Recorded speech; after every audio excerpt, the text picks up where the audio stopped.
Welcome to Invest in Yourself, the Digital Entrepreneur Podcast. Join the podcast mogul Phil Better as he interviews successful entrepreneurs that make their living in the digital world. Now, let's join your host, Phil Better, and his special guest today on Invest in Yourself, the Digital Entrepreneur Podcast. Welcome back to Invest in Yourself, the Digital Entrepreneur Podcast. I'm, of course, your host with the most, Phil Better, and I'm excited to have our guest today. They have practiced medicine, for over 35 years, as an emergency physician for 25 years. Our guest has witnessed the gaps in our healthcare system firsthand. Over the years, his growing concern about patients' quality of life and ability to influence their own treatments drove him to transition to palliative and hospice care. Over the past 10 years, his practice of palliative and end-of-life care has focused not just on the physical needs of his patients, but also on their emotional, intellectual, social, and spiritual needs. He is passionate about limiting the fear that keeps people from experiencing peace and joy at the later stages of life. Please welcome Dr. Bob Uslander. Dr. Bob, thank you so much for being here. Thanks, Phil. Appreciate it. I'm very interested because obviously I've had my grandparents, they've passed away when I was younger, but understanding how they went into this, the later stages of their life. I know a lot of people are scared. Why did you transition? Why did you focus in on that stuff? Well, it was a series of different circumstances that had occurred over the years. As you mentioned, I was an emergency physician. That was the training that I went into right out of medical school. I was really interested in many aspects of medicine. I had a hard time narrowing it down to one particular specialty. Emergency medicine gives you the opportunity to learn about every area of medicine, and it's a very fascinating field of medicine. You have to be prepared for anything. It's often very fast-paced. For someone who was kind of an adrenaline junkie when I was younger, it seemed really fitting. I was also interested in, I was interested in surgery. I was interested in oncology. I had a wide range of things that I was interested in, and I chose emergency medicine because I wanted to feel like I was trained to do anything, and be a real physician, a real doctor. And in any situation, I would know what to do to stabilize somebody, to save a life. And as it was a great career when I did emergency medicine, but over time, it's a hard life. Being an ER doctor, working long shifts, often on your feet for 10, 12 hours at a time. Things can be very stressful, and over time, one of the things that I started recognizing was I really wanted to be able to form more long-term relationships. That was one of the things that was kind of a gap for me. Is people would come in and I would take care of them, and then they would leave or get admitted, and I didn't really have much opportunity to forge relationships with people over time. And additionally, I started feeling I was recognizing that we were doing a pretty poor job of really taking high quality care of people in our system. And the people who seemed to be getting left out the most were the elderly and people who were really ill. And I started developing a lot of affection for the older patients that would come in, and I realized that they just were not being seen. They were not being cared for as compassionately and empathically as they deserve to be. And over time, I started identifying a new opportunity, which was to provide care for seniors. So I actually, back in 2001, I'd been an ER doctor for about 10 years at that point, and I had a friend die. He was young; he was only 32, and he died of melanoma. And towards the end of his journey, I was helping to provide care and support for him and his wife and their young kids. And we brought in a hospice team to help support them. And it was my first time ever being exposed to what hospice care is, which is a very high level of support, multidisciplinary support for people who are terminally ill. And it was really a beautiful experience. He had nurses and social workers and spiritual counselors and, people who were showing up, and we helped to create this really beautiful end of life experience for my friend Darren. And it showed me a different way. In the emergency room, people don't die gently, they don't die peacefully, they die traumatically. And this was the first time I'd actually seen what it could be like, and it really planted a seed for me. Subsequent to that, I started a house call practice in this small town in Northern California where I was living.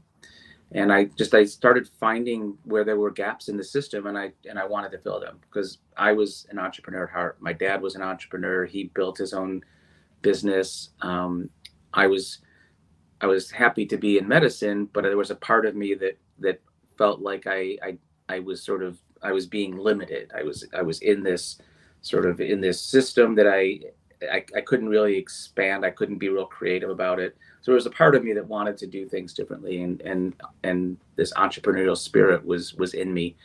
So I started a house call practice for homebound seniors. I started a home care company, and I just kept looking for ways to fill gaps, and it kept drawing me toward working with seniors.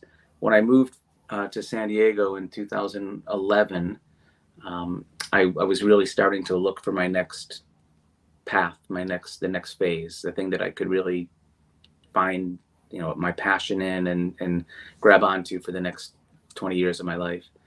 And I just kind of out of the blue, one day I was sitting just contemplating what I was going to be doing and what my path was going to look like.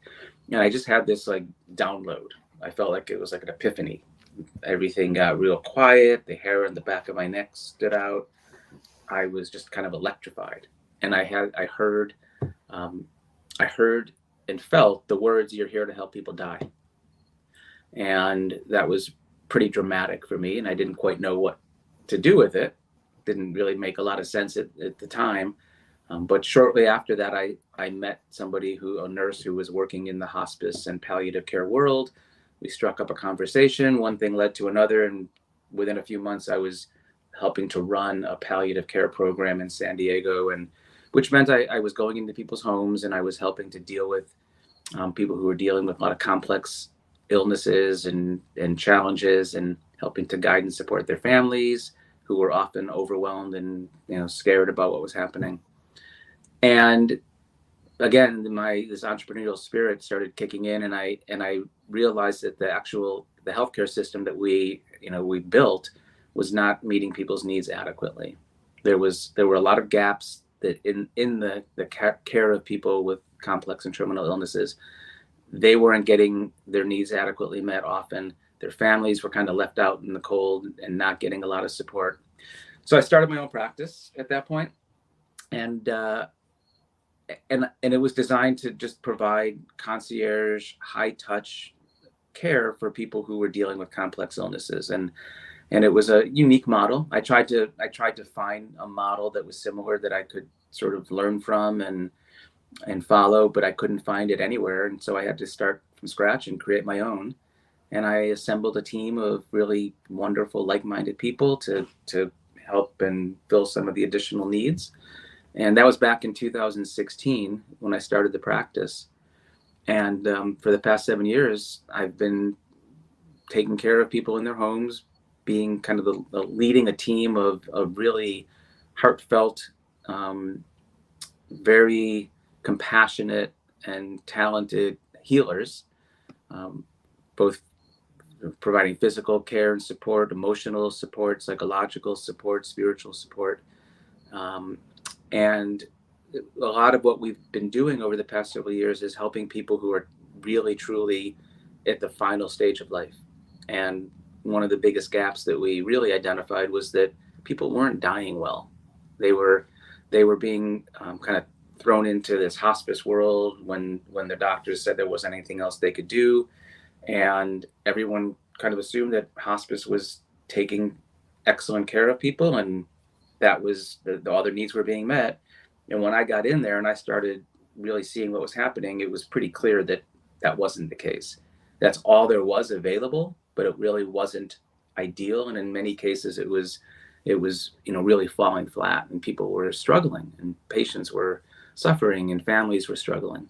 So we kind of came upon a formula of helping people have a more empowered, more gentle, dignified end of life journey that was more comfortable and dignified for the patient. And it also supported the families in a way that the system hadn't been doing before. So as we kind of kept going and having more and more success in providing support for people and seeing how great they, how well it was going and how well those experiences were unfolding, we just realized, my wife and I, who was part of the practice, helping to run the practice for me, we just realized we need to share this. We need to try to expand this model. We need to teach it. We need to help educate people and show them where the gaps are and how they can be filled. And so we have created a company called Empowered Endings, which is a medical group. So we provide medical care for people in their homes. We have an educational institute, the Empowered Endings Institute, so that we can provide education, training, and certification to other healthcare providers who want to do it better. And we have a foundation, the Empowered Endings Foundation, which is a 501c3, which is designed to help provide bereavement, grief support, specifically around medical aid in dying at this point, which I'll tell you a little bit more about, and financial support for people who need a little extra help because they don't have the resources to pay for some of the things that are really important and valuable to care for them at the end of life. So that's the business model. It's a collective of a medical practice, an educational institute, and a foundation. And I'm really proud of it. I think we keep bringing more phenomenal people who keep showing up and wanting to be part of our tribe and provide excellent care and do it in a way that doesn't suck their soul, like a lot of the people who are working in the traditional healthcare system are finding. So it's been a great journey, and I'm real excited about where things are going. First off, hats off to you for thinking about the people who are they're not ending their life, but their life is coming to an end. Their journey is finishing, but you're showing more compassion to them than I think people are realizing that they don't get. At the end of your life, you're seen by some society that you're useless, quote unquote. They're not. They still have much to give, and they still deserve that respect because they still provided so much for society with their family, with the help that they provided, the jobs they did, regardless of what level is, and they still deserve that respect going into the next period of their life, if you will. Yeah, for sure. They deserve respect. They deserve dignity. They deserve to have agency and be able to direct things. The traditional healthcare system kind of robs them of that. People just get kind of tossed into it and put on this conveyor belt, and they just kept getting, treatment after treatment after treatment after, hospitalization after hospitalization, until somebody says, you don't have to keep doing that. There's other options. And, the reasons for that are multiple, including doctors don't like giving up. Right? Doctors are they think that they're here to cure people and prolong their lives. And the idea of, just allowing somebody to make choices that will shorten their life sometimes just doesn't seem, reasonable. We don't learn about how to help people die in medical school. This is something that you have to somehow pick up on, on your own.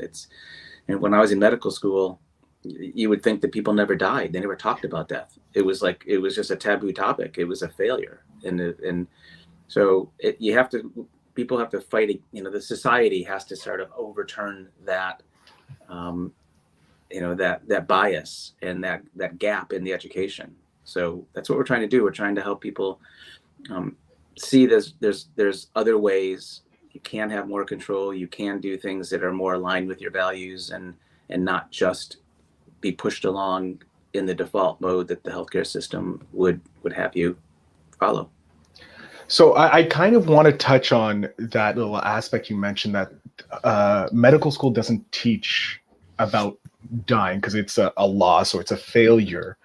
Um, do you think that that needs to change? Like there should be, before doctors graduate, before nurses graduate, that they do have a course in palliative care, in understanding hospice, in understanding that people have the right to that kind of dignity to have their life end at their choice, instead of being forced in, not forced, but given the only option to continue these hospitalizations and trying to keep prolonging their life until it's nearly Yeah. horrific, if you will.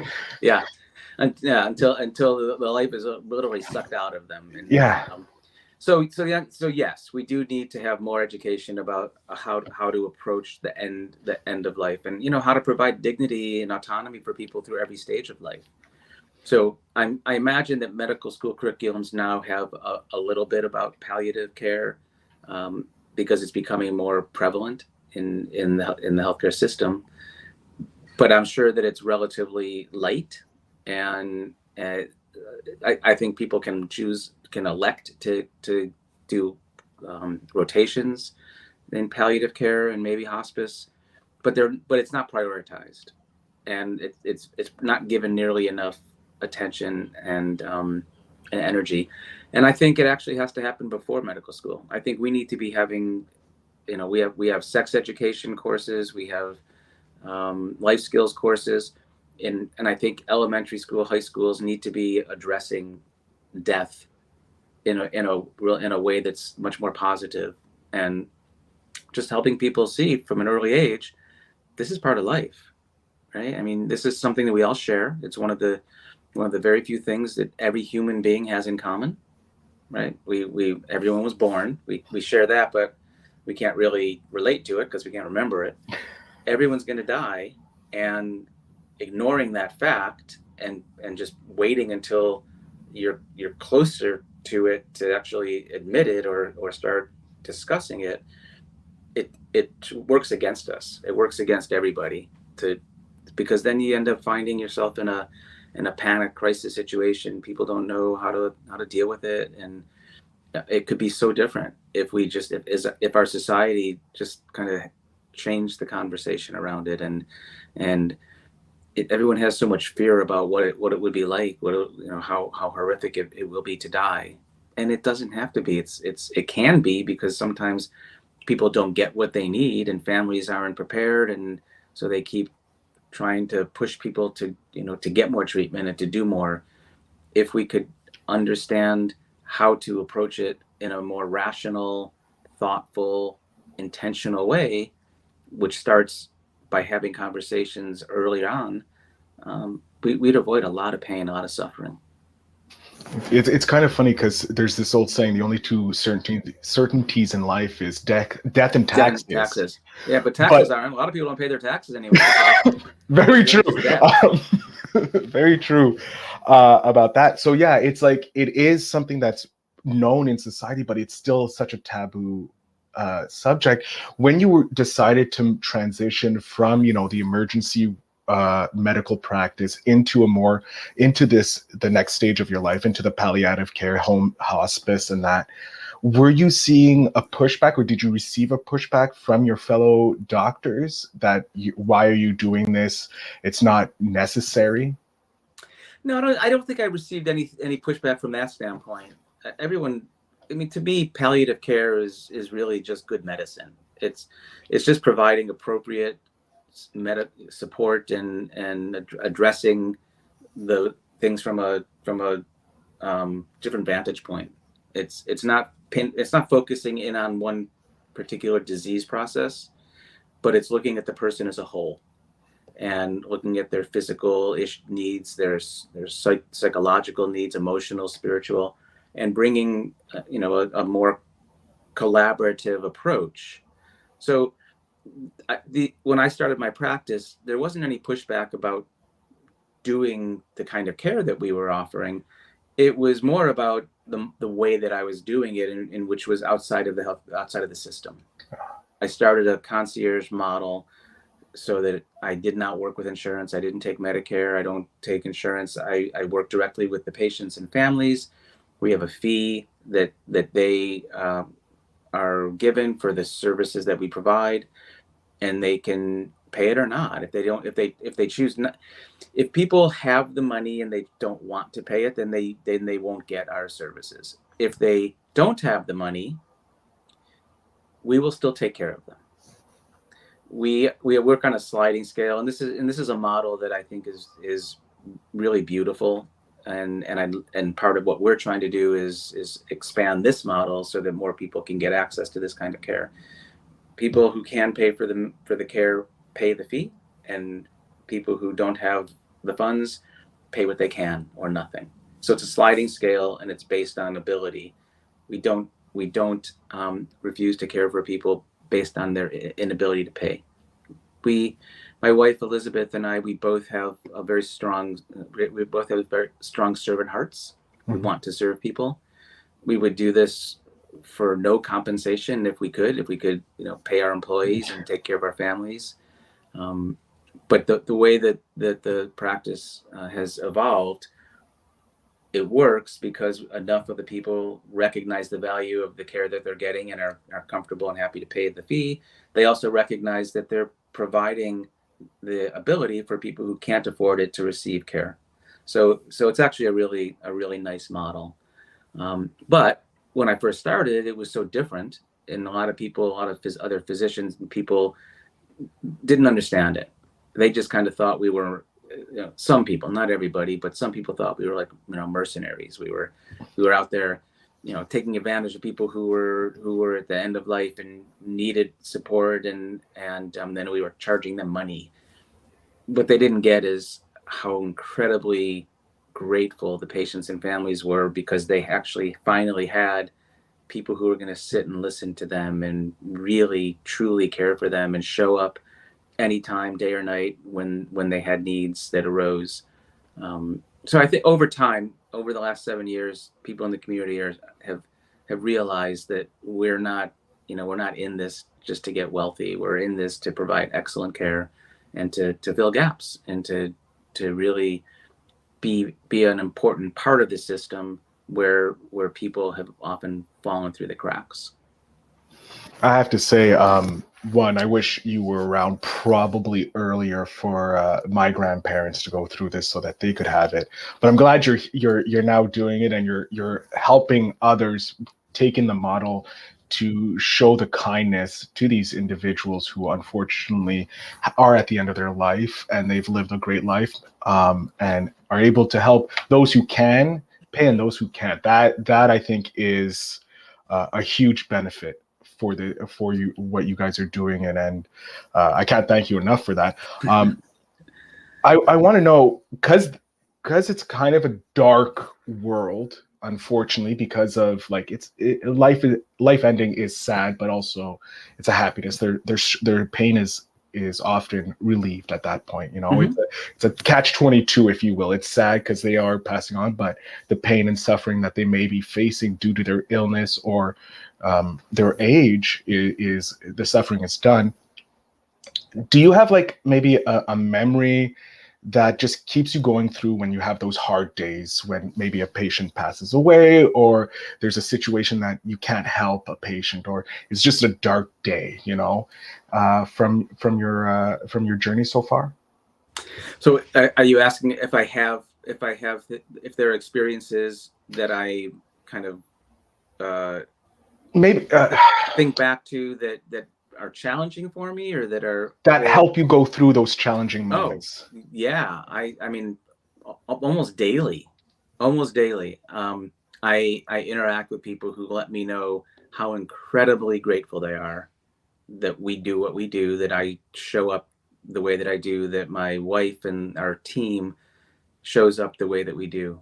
It happens, if not daily, then, and sometimes multiple times a day, because our practice is so unique and it's it's so refreshing for people. We hear so frequently how grateful people are that we've entered their lives at this critical time. and I can, I go on my website and I look at the testimonials that are there, and I can remember the experiences. One of the cool things is we meet so many amazing people through our work, because the people who reach out to us and seek our support are often people who have had successful lives. They've been in control. They've been able to be, to control the course of their lives and their destiny.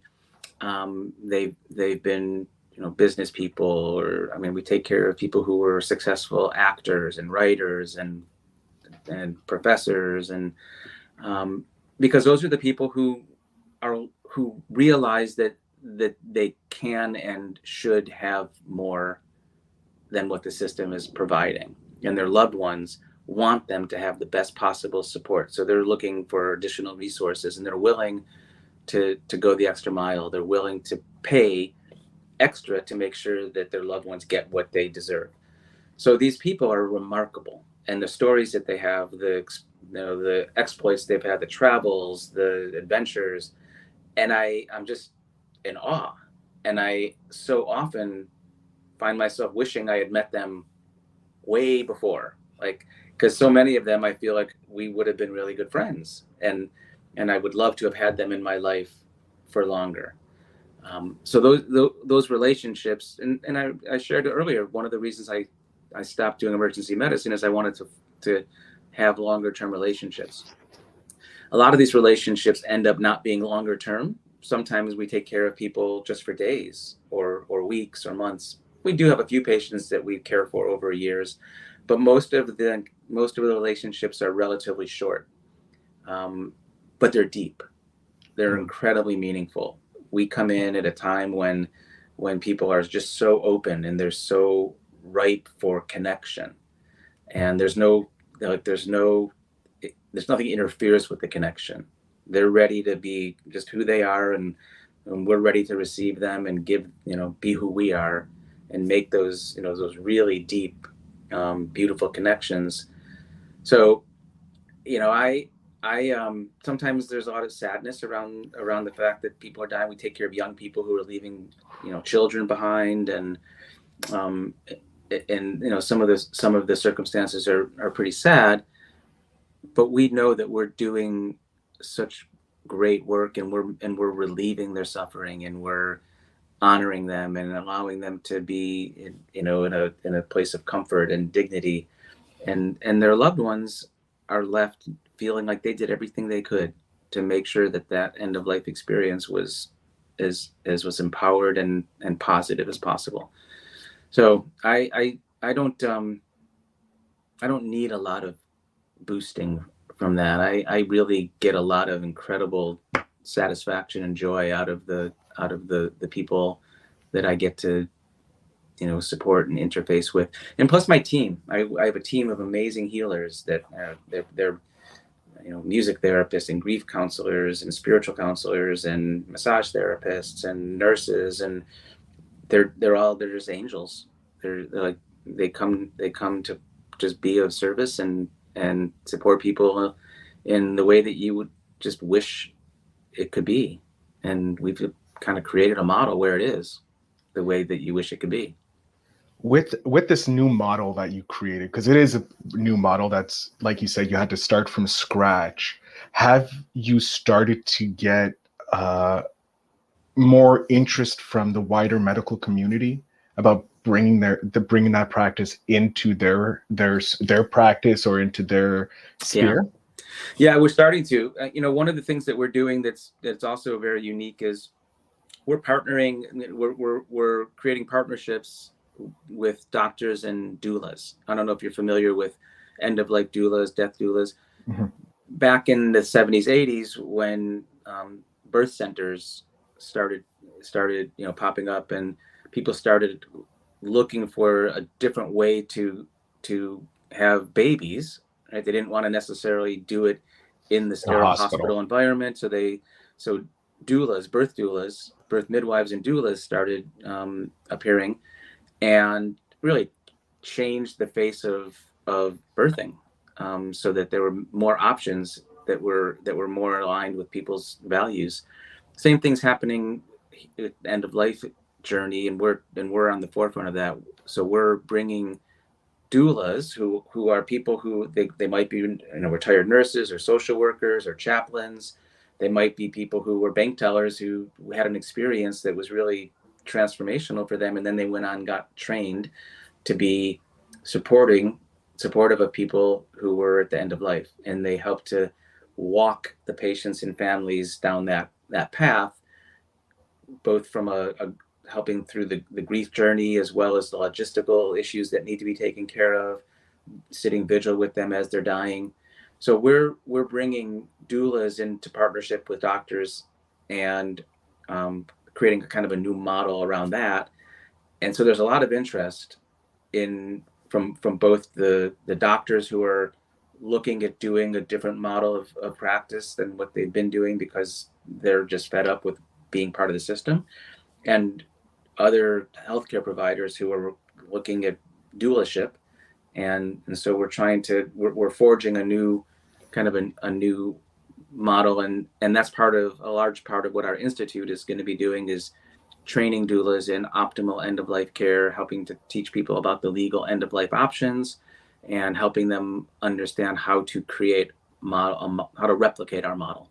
So we also are looking at, you know, you can't franchise a medical practice, but you can license some of the intellectual property. You can help train people in delivering care in a similar manner, and how to go about getting patients, how to go about forging partnerships with other doctors and hospice organizations. So we're preparing to to really expand the model, because every community needs this service. Every community that exists needs people who we're really trying to create a new specialty of medicine, a new branch of medicine, which is true end-of-life care. And that's kind of that's the goal. I love that. And it's an important branch of medicine, because for sure, especially with the older generation, the boomer generation, you know, they are reaching that period of life, and who doesn't want their parents, like I'm a elder millennial, I'm children of boomers. I want my parents to have an easy, not an easy, but more smooth than what their parents had, and some of that, so that they could enjoy life. Yeah. And as a boomer, I'm part of that generation, and baby boomers, we want things the way we want them, and we're not going to accept the things that our parents accepted. You know, our parents had a lot of respect for doctors and the healthcare. You know, they didn't question a lot. They trusted. We don't trust, and we question everything. And we want to have more control over our destiny. And I think this generation is going to demand that things be done differently. And so we're kind of, I think we're poised well to be able to offer what they're going to be looking for. Especially someone who is not in that field, you know, not in the medical field, who is an elder millennial. I wouldn't be able to provide the care that you would need, because you're of that specific generation. You know what it's like, not only being a doctor who has seen probably more death than most people who've been on the show, but you understand what the needs are of people of your generation, because obviously you grew up with those generations. Right. I kind of want to go back to when you were a kid. I want to bring you back to 10 years old. I got 10-year-old Bob here. You know, he's happy, he's go lucky, full of life. What's one piece of advice that you would love to give your 10-year-old self? That's a good question.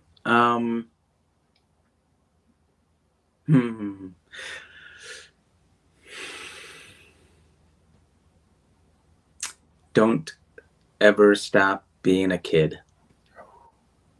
I love that. It's a great one. Make sure that a significant part of you doesn't grow up. Don't lose that childlike wonder, curiosity, joy. Don't let it go. Great advice. Dr. Bob Unsler, I can't thank you enough for being here. I'm going to jump off screen as we're coming to the end of the episode. Please let my audience know where they can connect with you, where they can follow you, where they can learn more about empowering endings. The floor is yours, sir. Okay, thanks. So I'm Dr. Bob Uslander. I am the co-founder, along with my wife, Elizabeth, of Empowered Endings. And as I shared earlier, we have an educational institute where we'll be doing training and certification for people who want to learn the Empowered Endings model. We have a medical practice in Southern California, based in San Diego, but we provide care for people throughout Southern California. And a foundation, the Empowered Endings Foundation. And if you would like to get more information about any of these entities in the whole collective, you can find us at empoweredendings.com. And there's a lot of information and resources on the website. And we are very open to having conversations with people about the model and the ways in which we're trying to change the conversation around end-of-life care. So thank you. Dr. Bob, I can't thank you enough for coming on the show and sharing how you're changing the end-of-life world as it is. So thank you so much for being here. Thanks, Phil. Appreciate it. To my audience, make sure you check out the show notes down below, because all the links to the end of Empowering Endings and Dr. Bob's stuff will be down there. And I thank you so much for listening. And remember to always invest in yourself.